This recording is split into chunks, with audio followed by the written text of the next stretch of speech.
প্রসেনজিৎ চট্টোপাধ্যায়ের পুত্র তৃষাঞ্জিত কি গেরুয়া শিবিরে যোগ দিচ্ছেন? গত কয়েকদিন ধরেই নেট পাড়া থেকে অনুরাগী মহল সরগরম ছিল এই জল্পনায়। গুঞ্জনের সূত্রপাত ফেসবুকের একটি পোস্ট ঘিরে।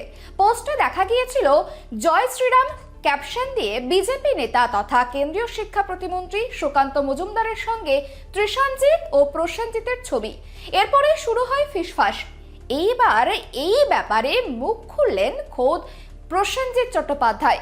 ছেলে তৃষাঞ্জিত চট্টোপাধ্যায়কে ঘিরে রাজনৈতিক পোস্ট নিয়ে সপাটে জবাব দিলেন তিনি।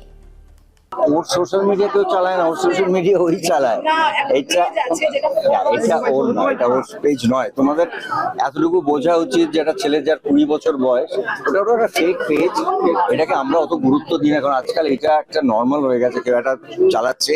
এর আগেও প্রচুর পোস্ট গেছে, এটা নিয়ে আমরা অতটা গুরুত্ব দিই না। কিন্তু আমার অদ্ভুত লাগলো যে 20 বছরের ছেলের একটা ছবি কেউ একজন পোস্ট করেছে, সেটার সঙ্গে কারোর কোনো সম্পর্ক নেই। আর আজকাল ছবি দেখলে বোঝা যায় যেটা ক্রিয়েটেড ছবি। এইটুকু তো মানুষের বোঝা উচিত যেটা একটা ক্রিয়েটেড ছবি এবং এটা একটা ফেক পেজ। এবং ওর একটা পেজ আছে যেটা ও খুব একটা সোশ্যাল মিডিয়া থাকেও না, খুবই কম পোস্ট করে। কিন্তু এইটা নিয়ে আমি বম্বে ছিলাম, আমার হাসি পেলো যে, এবং তার সঙ্গে আমার কথাটাও জুড়িয়ে দিলেন মানুষজন যারা জানেন যে বিগত 40 বছর ধরে আমি খুব অনেস্টলি একটা কথা বলতে চাই, আমাকে প্রত্যেকটা যারা আমাদের দল আছে, পার্টি আছেন, তারা সত্যি করে আমাকে আর পলিটিক্যাল কোনো কথা বলেন না। তারা আমাকে ভালোবাসেন, আমাকে রেসপেক্ট করেন, কেউ আমাকে স্নেহ করেন। তারা সেটা প্রসেনজিৎ অভিনেতাকেই করেন। এবং আমি বারবার একটা কথা বলে এসেছি, আমার জীবনের শেষ দিন অবধি শুধুমাত্র অভিনয় বলি, সিনেমা বলি, এইটুকুই যদি আমি করে যেতে পারি, এটাই আমার কাছে বড় পাওয়া।